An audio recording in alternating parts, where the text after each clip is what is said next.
नमस्कार दोस्तों, welcome to my channel challenge finance. तो friends, today we are going to discuss about a very interesting company from QSR space. Company का नाम है Restaurant Brands Asia limited.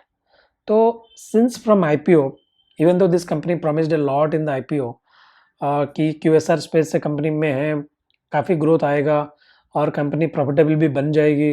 India एक young population वाला country है। QSR का consumption काफ़ी ज़्यादा होगा क्योंकि इसका कंपैरिजन हो रहा था यूएस से, चाइना से। तो ये सारे स्टोरीज सुनने में आया और इवन दो कंपनी का टॉप लाइन ग्रोथ हो रहा है, बट यहाँ पे कंपनी अभी तक प्रॉफिटेबल हो नहीं पाई है। तो यहाँ पे कुछ कॉर्पोरेट एक्शन भी ऐसे हुए हैं जिसके चलते काफ़ी डिसअपॉइंटमेंट आया। Even I was bullish in the beginning, but अभी मुझे उतना इंटरेस्ट नहीं है इस कंपनी में। तो इस वीडियो में हम ये जो कॉर्पोरेट एक्शन हुआ इसके बारे में बात करेंगे और इस क्यूएसआर स्पेस के बारे में भी डिस्कस करेंगे। तो यहाँ पे जो company restaurant Brands Asia Limited, तो इसके अंदर अभी दो बिजनेसेस आते हैं। एक है India division burger King India limited और दूसरा आता है बर्गर किंग इंडोनेशिया लिमिटेड। जो बर्गर किंग इंडिया लिमिटेड जिसका आईपीओ आया था लगभग एंड ऑफ 2020, तो यहाँ पे कंपनी का जो प्रमोटर है वो है QSR Asia PT limited, which is eventually owned by A private equity firm called Everstone capital. तो यहाँ पे एवरस्टोन कैपिटल ने कुछ काम ऐसा किए हैं जो मुझे काफ़ी नेगेटिव लगा। और ये मतलब ऐसा है कि जैसे प्रमोटर गेम खेल रहा है, अपना ही कंपनी का शेयर्स अपना ही कंपनी को बेच रहा है, कंपनी से पैसा निकाल के साइड कर रहा है। तो यहाँ पे उस तरह का कुछ काम हुआ है जिसके बारे में हम डिस्कस करेंगे। तो देखिए, ये जो एवरस्टोन कैपिटल लिमिटेड, इनके पास ये दोनों डिविजन्स थे। They used to own Burger King India and Burger King Indonesia. और दोनों ही लॉस मेकिंग बिजनेसेस हैं, कहीं पे भी प्रॉफिटेबिलिटी नहीं है।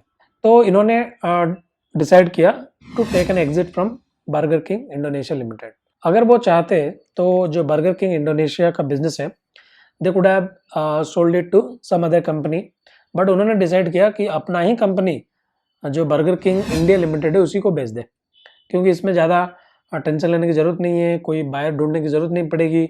अपना ही कंपनी उसी को बेच दो, वो तो मना नहीं करेंगे because you only own that company. एक कॉर्पोरेट जो एक्शन हुआ that burger King India will acquire 83% of burger King Indonesia for लगभग 1300 करोड़।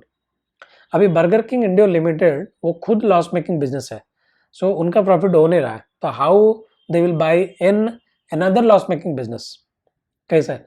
तो उन्होंने क्या किया, क्यूआईपी लॉन्च किया। क्यूआईपी में पैसा कहाँ से आता है? पब्लिक का पैसा, retail investors, institutional investors, mutual funds.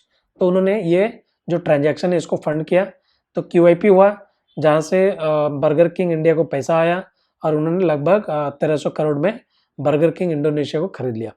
अभी ये जो बर्गर किंग इंडोनेशिया को 1300 करोड़ में खरीद लिया, ये 1300 करोड़ किसको गया ना? एवरस्टोन कैपिटल को चला गया। तो प्राइवेट इक्विटी यहाँ पे क्या किया, अगर इसको आप समझना चाहें तो उनके पास दो कंपनी था। एक कंपनी को अपना ही जो सब्सिडरी उसी को बेच दिया और जो पैसा मिला वो ले लिए, और वो पैसा कहाँ से आया? पब्लिक इन्वेस्टर से आया। तो ये जो एक्शन है कहीं ना कहीं मुझे अच्छा नहीं लगा, क्योंकि दोनों ही लॉस मेकिंग बिजनेस है। एक लॉस मेकिंग बिजनेस दूसरा लॉस मेकिंग बिजनेस को खरीद रहा है। तो यहाँ पे आपको पहले फोकस करना चाहिए था कि दोनों को पहले प्रॉफिटेबल कराओ, उसके बाद मर्ज करो। बट दोनों ही लॉस मेकिंग बिजनेस से आपने उनको मर्ज कर दिया और खुद पैसा लेके साइड हो गए। तो बर्गर किंग इंडिया और बर्गर किंग इंडोनेशिया मर्ज होने के बाद इसका नाम चेंज हो गया to Restaurant Brands Asia Limited, क्योंकि दोनों ही कंट्री का बिजनेस अभी यहाँ पे आ गया। तो अगर हम बर्गर किंग इंडिया लिमिटेड का सेल्स परफॉर्मेंस की बात करें तो यहाँ पे पिछले 5 साल में इनका सेल्स में ग्रोथ आया लगभग 31%। तो अभी यहाँ पे अगर हम देखेंगे पिछले कुछ सालों का प्रॉफिटेबिलिटी, तो अभी भी वो कंपनी लॉस कर रही है। 2018 में इनका लॉस था 82 करोड़। 2020 में इनका आईपीओ आया, उस फाइनेंशियल ईयर में लॉस था -77 करोड़। 2021 में लॉस बढ़ गया -174 करोड़। ऑफकोर्स कोविड का इम्पैक्ट था। 2023 में 72 करोड़ लॉस। तो कंपनी अभी भी, इवन दो उनका जो टॉप लाइन है 2018 में 378 करोड़ था, वो टॉप लाइन अभी पहुंच चुका है 1440 करोड़। मतलब टॉप लाइन में लगभग 4 गुना हो चुका है, बट लॉस अभी भी है। 82 करोड़ लॉस था 2018 में और अभी 72 करोड़ लॉस है। तो यहाँ पे कोई मुझे इम्प्रूवमेंट तो दिख नहीं रहा है in terms of operational efficiency. आप अगर सेल्स बढ़ा रहे हो और साथ साथ एक्सपेंस भी बढ़ा रहे हो तो मतलब आप कैसे how will you make it profitable? जो बर्गर किंग इंडिया बिजनेस है वो खुद ही प्रॉफिटेबल नहीं है और कंपनी ने क्या किया और एक लॉस मेकिंग बिजनेस है उसको साथ में जोड़ दिया। तो ये अगर हम कंसोलिडेटेड डेटा देखेंगे 2021 में 1000 करोड़ का रेवेन्यू था और अभी 2023 फाइनेंशियल ईयर एंड तक 2000 करोड़ रेवेन्यू हो गया। तो रेवेन्यू बढ़ेगा, चाहे बर्गर की इंडोनेशिया हो बर्गर की इंडिया हो, रेवेन्यू तो बढ़ेगा, टॉप लाइन में ग्रोथ आएगा, no doubt about it. But अभी दोनों ही लॉस मेकिंग बिजनेस है, वहाँ पे प्रॉफिटेबल होना एज ए कंसोलिडेटेड यूनिट काफ़ी टाइम लग सकता है। अगर ये कंपनी सिर्फ बर्गर किंग इंडिया में फोकस करती तो शायद वो जल्दी प्रॉफिटेबल हो जाती, क्योंकि burger King India gross profitable है, मतलब ऑपरेटिंग लेवल में प्रॉफिटेबल है बट पैट लेवल में प्रॉफिटेबल नहीं है। बट बर्गर किंग इंडोनेशिया जो है वो अभी स्टोर लेवल में भी प्रॉफिटेबल नहीं है, अभी वो इबिटा पॉजिटिव नहीं है।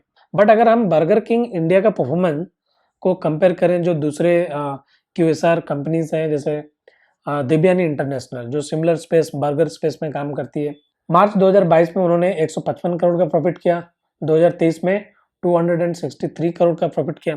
तो ये कंपनी भी KFC का रेस्टोरेंट चलाती है इंडिया में, तो ये कंपनी प्रॉफिटेबल है। सिमिलरली अगर हम वेस्ट लाइफ फूड्स देखते हैं तो वो यहाँ पे मैकडोनल्ड चलाते हैं, 2023 में उन्होंने 112 करोड़ का प्रॉफिट किया। सफायर फूड्स जो भी QSR रेस्टोरेंट चलाती है, KFC एंड पिज्ज़ा हट वगैरह, तो उन्होंने भी 2021 में नुकसान किए थे बट 2022 में 46 करोड़, 2023 में 233 करोड़ का प्रॉफिट किया। तो देखिए यहाँ पे QSR स्पेस में कंपटीशन बहुत है, बहुत सारे कंपनियां यहाँ पे इंटरनेशनल कंपनियां हैं और आजकल काफ़ी सारे जो Tier 1 सिटीज़ में बहुत सारे स्टार्टअप्स आ रहे हैं, इनोवेटिव स्टार्टअप्स आ रहे हैं, क्लाउड किचन्स आ रहे हैं जो ये जो QSR स्पेस को टारगेट कर रहे हैं, pizza, burger, wraps and all.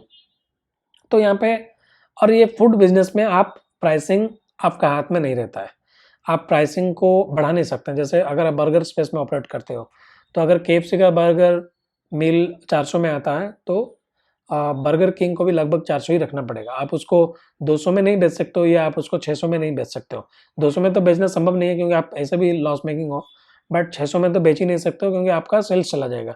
ये जो सेल्स में ग्रोथ आ रहा है ना 30% वो भी चला जाएगा, क्योंकि आप सेल्स नहीं कर पाओगे, सारे लोग KFC जाएंगे। तो यहाँ पे आप प्राइसिंग पावर नहीं है, कंपटीशन काफ़ी डीप हो रहा है, हर कोई QSR स्पेस में एंट्री कर रहा है, international players, domestic players, startups भी आ रहे हैं और ये जोमेटो स्विगी जैसा प्लेटफॉर्म्स आने के बाद क्लाउड किचन में भी लोग आ रहे हैं। तो यहाँ पे प्रॉफिटेबल होना इतना ईजी नहीं है, आपको काफ़ी मेहनत करना पड़ेगा। अगर यहाँ पे हम प्रमोटर एवरस्टोन कैपिटल के बारे में अगर थोड़ा और बात करें तो उन्होंने सबसे पहले बर्गर किंग इंडोनेशिया से एग्जिट ले लिया, कैश ले लिए। और दूसरा चीज़, अभी उन्होंने जो रेस्टोरेंट ब्रांड एशिया लिमिटेड वहाँ पे भी 25% स्टेक बेच दिए। तो एज ऑफ सितंबर 2023 अभी रेस्टोरेंट ब्रांड एशिया लिमिटेड में उनका स्टेक है ओनली 15.43%। तो मुझे यहाँ पे क्लियरली दिखाई दे रहा है कि ये जो private equity firm Everstone capital is not interested into this business. अब मुझे लगता है आने वाले कुछ क्वार्टर्स में पक्का वो एग्जिट ले लेंगे, ये मेरा मानना है। हो सकता है कि वो एग्जिट ना भी लें, दैट इज माय अंडरस्टैंडिंग, क्योंकि जिस तरह का उनका मैं ट्रैक रिकॉर्ड देख रहा हूँ मुझे नहीं लग रहा है कि वो इस बिजनेस में इंटरेस्टेड है और मुझे नहीं लगता है उनको इस बिजनेस में वैल्यू भी दिख रहा है, क्योंकि सेल्स ग्रोथ तो होते ही रहेगा जैसे मैंने बताया कि जो सेक्टर का डायनामिक्स है, बट यहाँ पे प्रॉफिटेबल होना बहुत ही मुश्किल है, प्रॉफिटेबल होना बहुत ही मुश्किल है और वो उसका कुछ इंडिकेशन दिखाई नहीं दे रहा, क्योंकि स्टैंड अलोन बेसिस में जो इंडिया में बाकी QSR स्पेस में ऑपरेट करते हैं, Divya International, Sapphire Food, West Life, तो ये सारे तो प्रॉफिटेबल हो चुके हैं, तो ये कंपनी क्यों नहीं प्रॉफिटेबल हो पा रही है? तो कुछ ना कुछ ऑपरेशनल चैलेंजेस है, प्रॉफिटेबिलिटी का चैलेंजेस है। तो फ्रेंड्स इन ए समरी या कंक्लूजन पे मैं ये बोल सकता हूँ कि ये जो प्राइवेट इक्विटी बैक्ड कंपनियां रहते हैं तो यहाँ पे पब्लिक इन्वेस्टर्स को इंटरेस्ट नहीं लेना चाहिए, क्योंकि ये जो प्राइवेट इक्विटी वाले हैं उनका टारगेट ही यही रहता है कि लॉस मेकिंग बिजनेस को लो या छोटा साइज का कंपनी को लो, पंप करो, इसका सेल्स बढ़ाओ, सेल्स बढ़ाओ, सेल्स बढ़ाओ, पैसा बर्न करो, फिर उसको एक हाई वैल्यूएशन में आके पब्लिक मार्केट में डंप कर दो। ज़्यादातर प्राइवेट इक्विटी वाले यही कर रहे हैं, वो ज़्यादातर एक पब्लिक कंपनी को अपना पोर्टफोलियो में होल्ड नहीं करते हैं ज़्यादातर। तो यहाँ पे ये जो प्राइवेट इक्विटी एवरस्टोन कैपिटल, इसका टारगेट यही था कि पहले बर्गर किंग इंडिया को IPO लाओ 2020 में, 2021 में बर्गर किंग इंडोनेशिया को अपना ही कंपनी में मर्ज कर दिया, सेल कर दिया, कैश उठा लिए, बर्गर किंग इंडिया ने QIP किया। फिर अभी रेस्टोरेंट ब्रांड्स एशिया लिमिटेड यानी जो कंबाइंड एंटिटी है वहाँ पे भी 25% स्टेक बेच दिए, 15% बचा है और मुझे नहीं लगता है कि वो इस बिज़नेस में इंटरेस्टेड है, वो यहाँ से भी निकल जाएँगे। तो फ्रेंड्स मेरा जो फ़िलॉसफ़ी है इन्वेस्टमेंट का, तो उसमें एक चेक पॉइंट ये है कि कोई भी कंपनी में जिसमें मैं निवेश करता हूँ, वहाँ पे एक स्ट्रॉन्ग प्रमोटर हो, चाहे ग्रुप प्रमोटर हो या इंडिविजुअल प्रमोटर हो, बट एक उनके पास एक सिग्निफिकेंट स्टेक होनी चाहिए। सिग्निफिकेंट मतलब ये नहीं कि 60-70% रहे, even if they own 30%, 25% is fine, but they should be committed to it. तो यहाँ पे जो प्रमोटर ने जिस तरह का एक्शन किया, starting with IPO of burger King India limited and all the consequent actions, मुझे यहाँ पे इंटेंशन प्रमोटर का सही नहीं लग रहा है। वो स्टार्टिंग से ही चाहते थे कि ये बिजनेस से एग्जिट हो जाए, तो उनके लिए वो अच्छा है क्योंकि वो कैश लेके जा रहे हैं, QIP करा रहे हैं, कैश लेके जा रहे हैं और उनको तो फायदा है क्योंकि वो तो हार्ड कैश लेके जा रहे हैं, बट शेयर्स जो है वो आ रहा है पब्लिक इन्वेस्टर के पास। तो दोस्तों आशा करता हूँ आप लोगों को ये एनालिसिस पसंद आया, जो डिटेल्स हमने यहाँ पे डिस्कस किया। Do subscribe to this channel for such analysis in the future also. आगे जाके बहुत सारी कंपनियां, बहुत सारे बिजनेस के बारे में हम यहाँ पे डिटेल में डिस्कस करेंगे। So thanks for watching, see you guys in the next video. Till then enjoy and happy investing.